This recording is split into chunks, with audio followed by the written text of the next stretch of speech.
Halo teman-teman semuanya, salam sejahtera untuk kita semua. Perkenalkan, nama lengkap saya Silvanus Nonino Saranvano. Saya dari Fakultas Teknologi Informasi, Prodi Sistem Informasi Universitas Flores. Di sini saya sebagai ketua kelompok dalam membahas materi struktur data. Perkenalkan, nama saya Yuliana Siti, biasa disapa Abi. Perkenalkan, nama saya Yohanes Oktavianus Biu, biasa dipanggil Yohan. Perkenalkan, nama lengkap saya Paulina Tabu, biasa dipanggil Alin. Perkenalkan, nama saya Danang Aji Saputra Toda, biasa dipanggil Danang. Perkenalkan, nama saya Efrem Leonardo Bandahayon, sapaannya Efrem. Baik, di sini kami akan menjelaskan materi struktur data algoritma dan C++.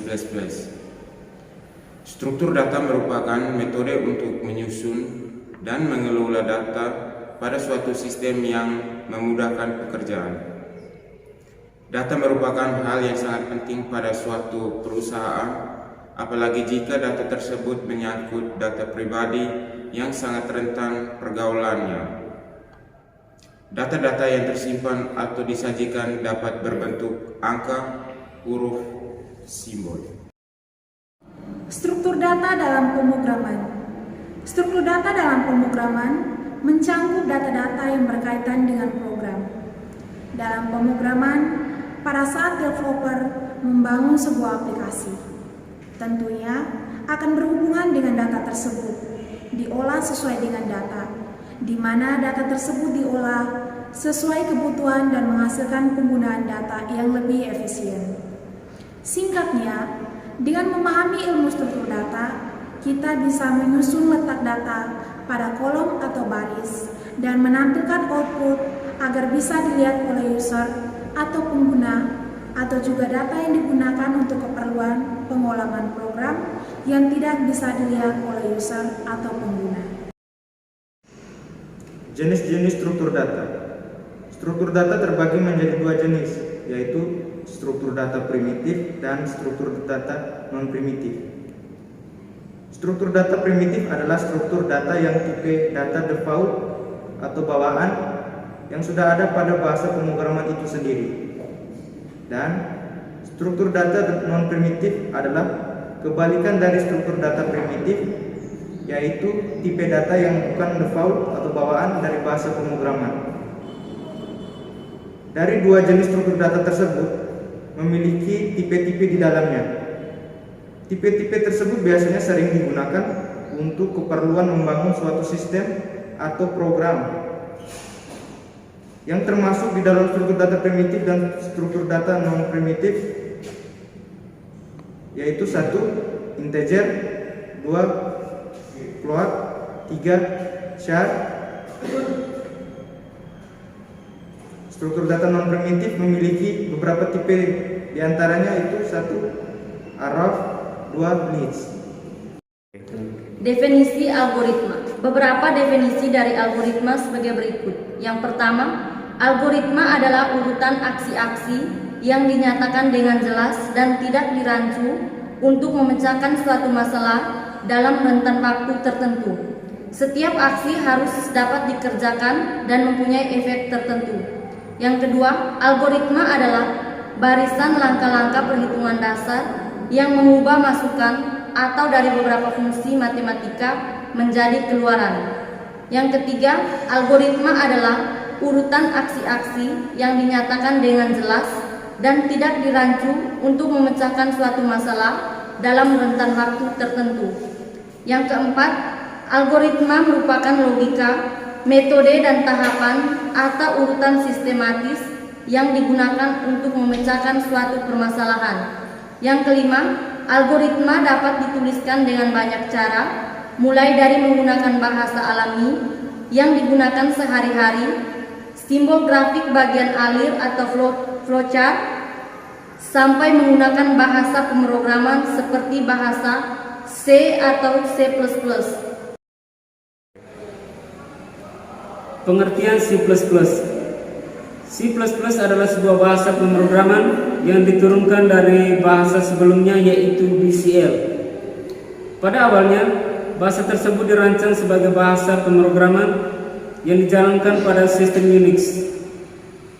Pada perkembangannya, versi ANSI bahasa pemrograman C menjadi versi dominan.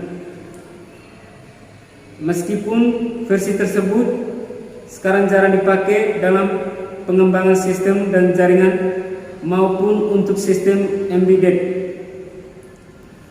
Untuk mendukung fitur-fitur pada C++, dibangun efisiensi dan sistem support untuk pemrograman tingkat rendah. Pada C++, ditambahkan konsep-konsep baru seperti kelas dengan sifat-sifatnya seperti inheritance dan overloading. Salah satu perbedaan yang paling mendasar dengan bahasa C adalah dukungan terhadap konsep pemrograman berorientasi objek. C++ dengan C walaupun mirip tetapi berbeda. Bahasa C merupakan bahasa pemrograman prosedural, di mana penyelesaian atas suatu masalah dilakukan dengan membagi-bagi masalah tersebut ke dalam sub-sub masalah yang lebih kecil. Sedangkan C++ merupakan bahasa pemrograman yang memiliki sifat Object Oriented Programming atau OOP. Untuk menyelesaikan masalah, C++ melakukan langkah pertama dengan mendefinisikan kelas-kelas yang merupakan kelas yang dibuat sebelumnya sebagai abstraksi dari objek-objek fisik. Struktur bahasa C++. 1. Prosesor adalah bagian kode-kode pada program yang dijalankan pertama kali dan melakukan proses tertentu. Yang kedua, main function adalah fungsi di dalam bahasa C yang pertama kali dijalankan pada waktu program dieksekusi. Program bisa dijalankan jika ada main function. Yang ketiga, function adalah suatu kumpulan instruksi atau perintah atau program yang dikelompokkan menjadi satu. Letaknya terpisah dari program yang menggunakan fungsi tersebut, memiliki nama tertentu yang unik dan digunakan untuk mengerjakan suatu tujuan tertentu.